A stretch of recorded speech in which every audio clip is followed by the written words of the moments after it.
शिवारात बिबट्याच्या हल्ल्यात 3 वर्षीय चिमुकलीचा मृत्यू। कोपरगाव तालुक्यातील टाकळी शिवारात बुधवारी संध्याकाळी अंगणात खेळणाऱ्या नंदिनी प्रेमदास चव्हाण या 3 वर्षीय चिमुकलीवर बिबट्याने हल्ला करत ठार मारले।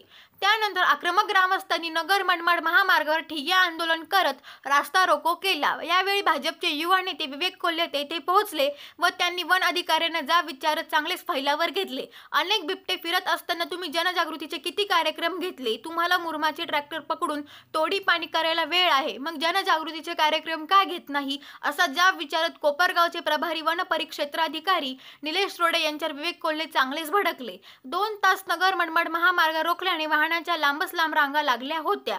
परिस्थितीचे गांभीर्य लक्षात घेता शिर्डीचे पोलीस उपाधीक्षक यांनी शिर्डी येथील पोलीस पथक पाठवले। शेवटी 2 तास रास्ता रोको आंदोलन चालल्यानंतर वन विभागाच्या वतीने लवकरच नरभक्षक बिबट्याचा बंदोबस्त करण्यात येईल असं आश्वासन दिल्यानंतर आंदोलन मागे घेण्यात आले।